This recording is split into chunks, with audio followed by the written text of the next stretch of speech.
अपना उपदेश शुरू करते हैं सांख्य योग से, लेकिन इससे पहले वो थोड़ी सी निराई गुड़ाई करते हैं।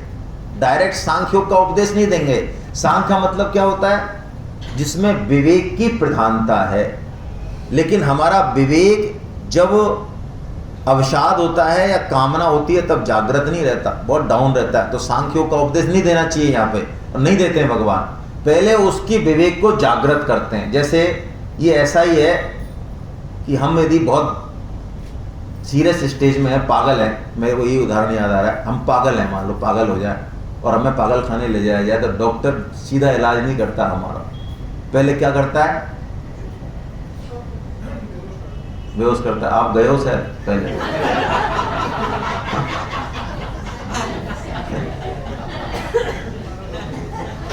इनको पता है भाई साहब, इनसे बच के रहना आप।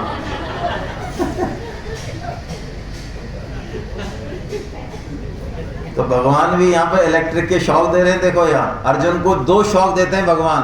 2 शौक किस लिए देते हैं इलेक्ट्रिक के? जिससे कि अर्जुन थोड़ी सी उनकी बात को, हाँ, कुछ इंजेक्शन, कुछ दवाई लेने की पोजीशन में तो आए मरीज, इसलिए इलेक्ट्रिक शॉक देते हैं पहले डॉक्टर। वो शौक है ये।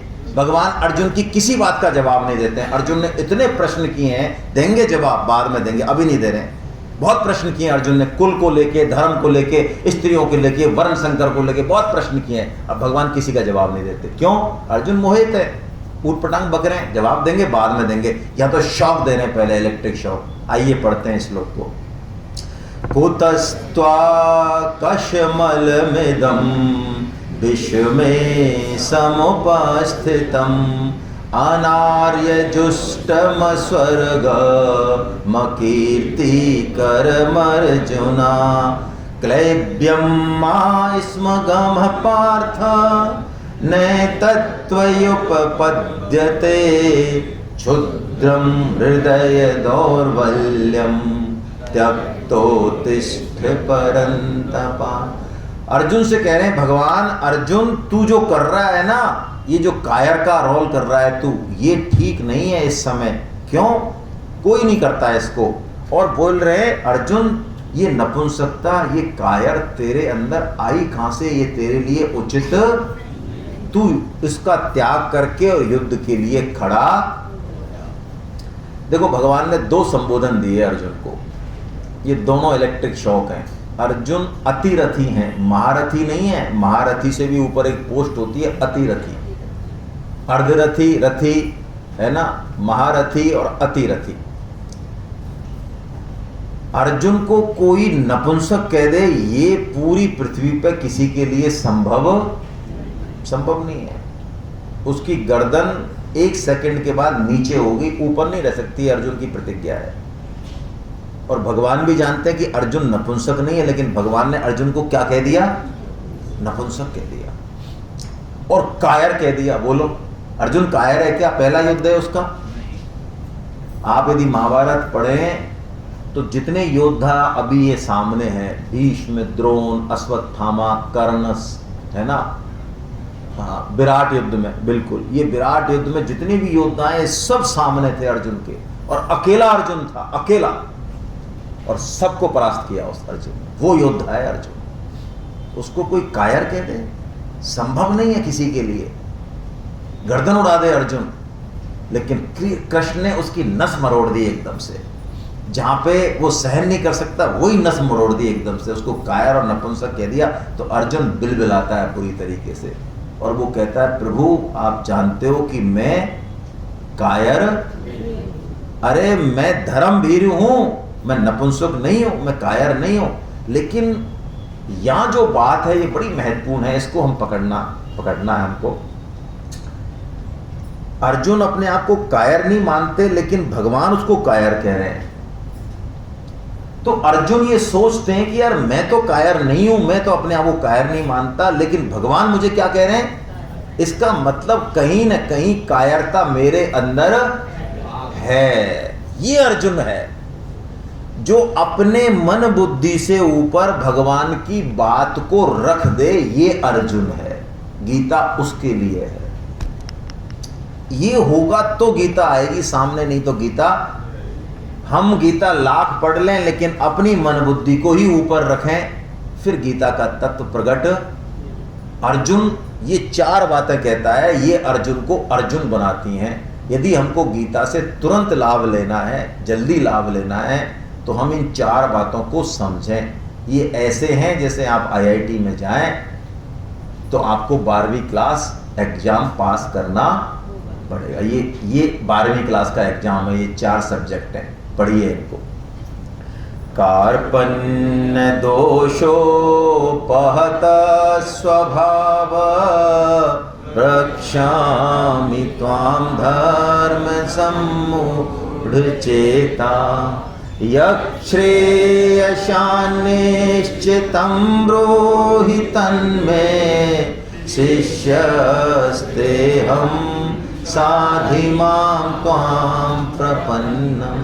पहली 2 लाइन, कार्पण्य दोषोपहत स्वभावा। हे प्रभु, इस कायरता रूपी दोष से प्रक्षामि त्वाम, मैं पूछता हूं आपसे। क्यों पूछता हूं? धर्म सम्मूढ़ चेता। वास्तव में आप ठीक कह रहे हो, मुझे समझ में नहीं आ रहा है कि क्या करना चाहिए और क्या नहीं करना। अर्जुन पहली बार एक्सेप्टेंस देते हैं कि हाँ, वास्तव में मैं कंफ्यूज हूं, मुझे आपकी जरूरत है। ये पहला पॉइंट है। मैंने आपसे शुरू में पूछा था कि अब तक आपको 60-70 साल में क्या गीता की जरूरत महसूस हुई? आपने कहा नहीं हुई, नहीं होती है। लेकिन अब आप एक्सेप्टेंस दीजिए कि वास्तव में गीता की जरूरत जीवन को है।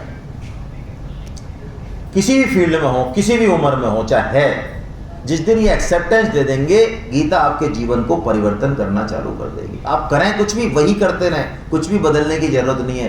देश भेष कुछ ना बदलें, कोई काम ना बदलें, बस गीता रूपी तड़का लगा दें, उसमें काम बदल जाएगा। लेकिन आप यदि भी मान के बैठे कि नहीं, मुझे गीता की कोई जरूरत नहीं है, मैं सब कुछ जानता हूं और ये जीवन जहां मैं ले जाना चाहूं वहीं जाएगा, ऐसा यदि कोई है, तो फिर गीता क्या कर लेगी भाई? क्या कर लेगी बताइए? आपके पड़ोस में टॉप का सर्जन रहता है और आपको वही बीमारी है जो वो डॉक्टर है, लेकिन आप जाना ही नहीं चाहते उसके पास, बात ही नहीं करना चाहते। क्या कर लेगा वो? आपकी खोपड़ी पर थोड़ी बैठ जाएगा। आपको एक्सेप्टेंस तो देनी पड़ेगी कि हाँ भाई, मेरी बीमारी है और मेरा इलाज तुम्हें करना। ये फर्स्ट चीज है जो अर्जुन और कृष्ण को अधिकार दे रहे हैं कि हाँ, मुझे आपकी जरूरत है। दूसरी बात, अर्जुन कहते हैं यक्षेयशान निश्चितम ब्रूहि तन्मे, मैं आपसे सटीक बात पूछता हूं जिससे मेरा कल्याण हो जाए। आलतू फालतू चीज नहीं पूछ रहा हूं मैं, मुझे तो ये बताइए मेरा क्या काम मुझे करना है जिससे मेरा कल्याण हो जाए। और तीसरी बात, मैं आपका शिष्य हूं। ये बहुत बड़ी बात है। हम लोग शिष्य नहीं बनना चाहते, हम ज्ञान भी लेना चाहते हैं तो गुरु बन के लेना चाहते हैं। ये बहुत बड़ी बीमारी है हमारे अंदर। यदि आपके कोई गुरु हो, किसी संप्रदाय से जुड़े हों, तो सच्ची बात बताना, आप गुरु के आश्रम पर जाते हैं, गुरु से मिलते हैं, तो वहाँ पे भी आपकी अपेक्षा रहती है कि गुरु आपका सम्मान करे, आपको माला पहना दे, 2 बात आपके लिए कह दे, बहुत ही दानवीर कर्ण की औलाद हैं ये, तो कैसा अच्छा लगता है।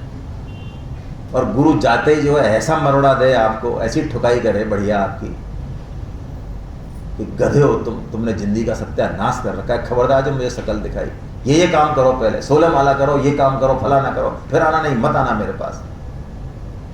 और बढ़िया धुलाई करके भेजे तो बोलो जाओगे दोबारा? हेलो, हाँ, गले पड़े तेरे ऐसे बहुत पड़े यार, अब तेरे आना ही नहीं, अब कोई और बना लेंगे हम।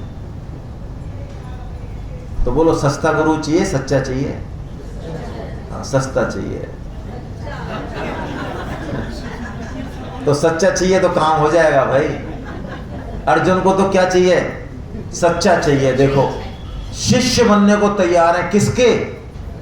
सखा के, अपने सारथी के। बोलो, अरे हमारे घर में बुजुर्ग बैठे हैं, अड़ोस पड़ोस में, समाज में भी ऐसी ऐसी विभूतियां बैठी हैं, क्या हम में शिष्यत्व है? गुरुत्व तो है, आज भी है, संभव नहीं है। और ये नगरी तो गजब की नगरी है, मैं तो प्रणाम करता हूं इस नगरी को। है पूरे विश्व को सनातन धर्म की जोत जलाने वाली गोरखपुर गीता प्रेस यहाँ है। आपको तो गर्व होना चाहिए। गोरखपुर कोई छोटी मोटी जगह नहीं है, ये बड़ी पावन पवित्र जगह, पूरे वर्ल्ड में पावन है। मैं तो ये कहता हूँ, गीता प्रेस मंदिर है भगवान का, गीता पाठ का मंदिर है भगवान का।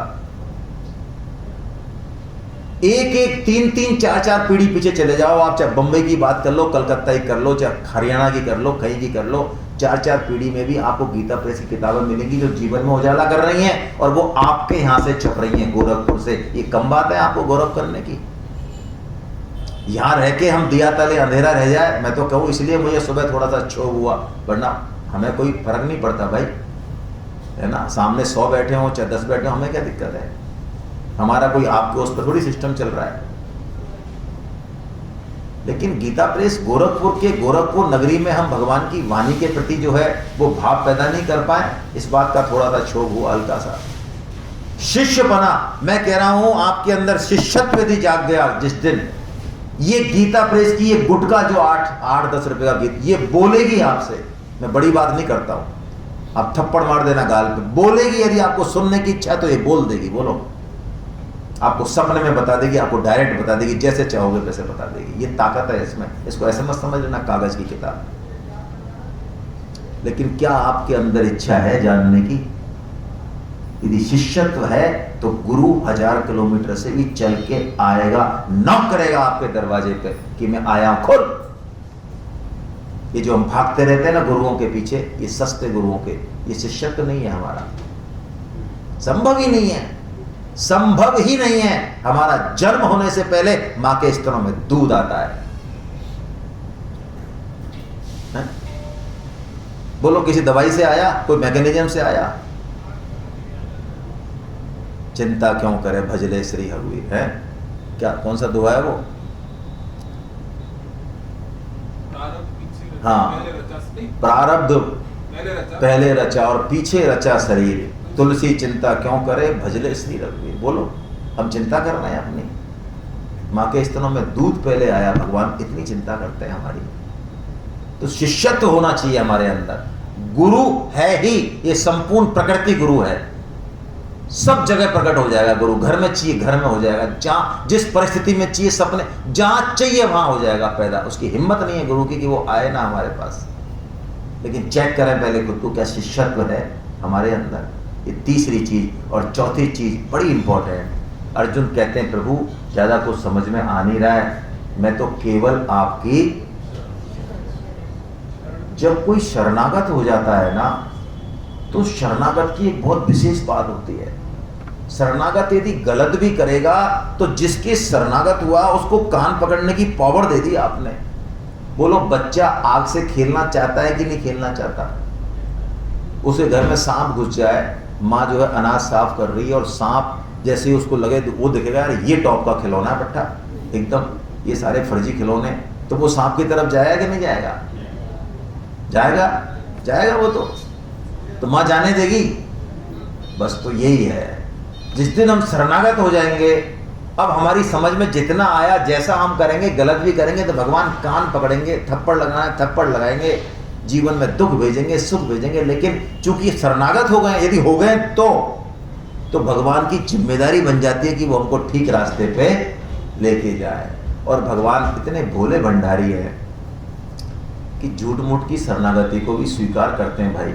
और आप तो गोरखपुर के वासी हैं, सेठ जी के प्यारे हैं, स्वामी जी के प्यारे हैं, आपकी तो एक टेर काम करेगी, आपकी जल्दी सुनेंगे भगवान हमारी बजाय। तो हम भगवान से जरा पुकार कर दें और भगवान से कह दें, झूठ मूठ ही कह दें, चाहे हे प्रभु हम आपके, झूठ मूठ कह दें। पीछे से जो है इस छोटे दिमाग से कहते रहे हम अपनी पत्नी के, हम अपनी तिजोरी के, हम अपनी गाड़ी के, हम अपने गोरखपुर के, घर के, मकान के, फलाने के, ढीकने के। लेकिन यहाँ से एक बार कह दें कि हे प्रभु हम, हो वो भोले हैं, वो मानते हैं, वो मानते हैं, बड़े राजी होते हैं। आइए कहते हैं हम, मेरे पीछे पीछे आप कहें, हे नाथ, हे मेरे नाथ, मैं केवल आपका हूँ। हे नाथ, हे मेरे नाथ, आप कृपा करो, मैं आपको भूलूं नहीं। कई बार बुद्धि बहुत तेज होती है और वो विश्वास नहीं करने देती है इस बात पे कि ऐसे कहने से क्या होगा, ऐसे होते हैं। हम भी उन्हीं में थे पहले, बुरा नहीं मानता हूँ मैं, लेकिन एक प्रश्न पूछता हूँ, बस उस पर विचार करिएगा, फिर हम आगे चलते हैं। ऐसे पत्थर दिल तो शायद आप भी नहीं होंगे कि आपका पोता या आपका बेटा यदि आपसे कहे काका मैं तुम्हारा तो उसके कहने से ही वो तुम्हारा हुआ या पहले से ही तुम्हारा था? तो उसके कहने से कैसा फील होता है? चलिए आगे चलते हैं, बस इतनी बात है। अब भूमि तैयार हो गई, अब भगवान उपदेश दे रहे हैं सांख्य योग का। इसमें 2 योग है इस अध्याय में, नाम तो सांख्य योग है लेकिन 2 योग है। पहले सांख्य योग बोला भगवान ने 38 तक, 2.38 तक, 30 तक बोला, फिर 38 तक भी बोला, और 39 से 72 श्लोक तक कर्म योग बोला। हम दोनों पे चर्चा करेंगे बड़े शॉर्ट में, मुख्य बात लेंगे, क्योंकि सांख्य योग विवेकवानों का, बुद्धिमानों का खेम है, योग है। हमारे लिए भगवान ने बताया तो है लेकिन रिकमेंड नहीं किया है। यदि आप समझते हैं कि हमें क्यों नहीं रिकमेंड किया, हम तो काफी इंटेलिजेंट टाइप के हैं, तो मैं बता देता हूं। सांख्य योग के लिए 2 योग्यता होती है। सबसे पहला स्पष्ट विवेक होना चाहिए, और दूसरी योग्यता है तीव्र वैराग्य होना चाहिए। स्पष्ट विवेक के क्या मायने में बता देता हूं, चेक कर लें है या नहीं है। यदि है तो बिल्कुल न्याय, फिर ये लिफ्ट का रास्ता है। स्पष्ट विवेक का मतलब है यदि हमने एक भी मृत्यु देखी है, सुनी है या पढ़ी है, तो हमको इस शरीर से मोह नहीं होना चाहिए। हेलो,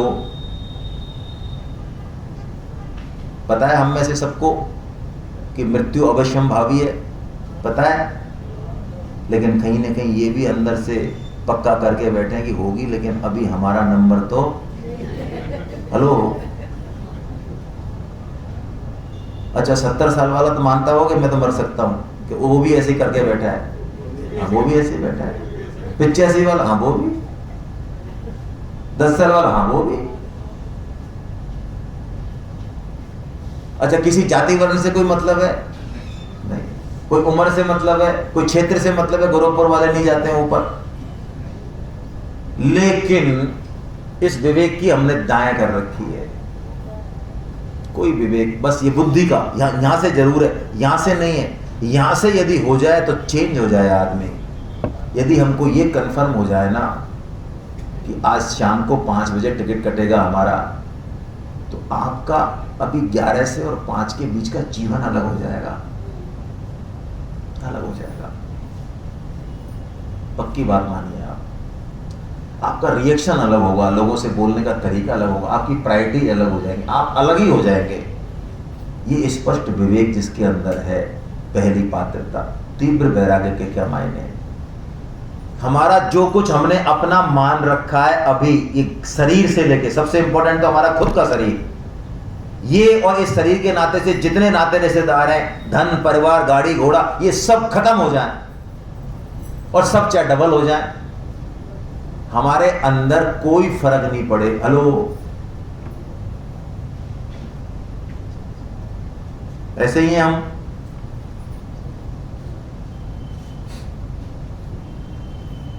एक 500 का नोट खो जाए तो शाम को सपने में आ जाता है हमारे।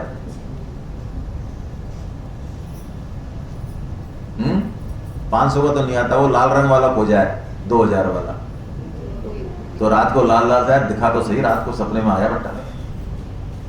तीव्र वैराग्य का मतलब है ये कुछ नहीं हमारा, वो चले किस पे चले, वो चले इस खड़क की धार पे, किस पे, सांख्य योग पे चले। हमारे जैसों के लिए सांख्य योग, लोग समझें तो समझें, कई लोग कहते हैं सांख्य मतलब ज्ञान भी है, लेकिन मेरा निवेदन है नहीं है। फिर क्यों कहा, क्यों कहा, सबसे पहले क्यों कहा? हाँ, सबसे पहले कहा, क्यों कहा? हम जाने चाहे न जाने, हम एक बार ये समझ ले, मान लें कि वास्तव में हम कहाँ खड़े हैं, हमारी स्थिति क्या है, हम हैं कौन। तो भगवान ने पहले ही श्लोक में ये बता दिया। ये सांख्य योग अपने आप में पूरा हो जाता है इस श्लोक में कि अर्जुन तू शरीर नहीं है, तू शरीर को जानने वाला है। हम अपने आप को क्या मान रहे हैं अब तक?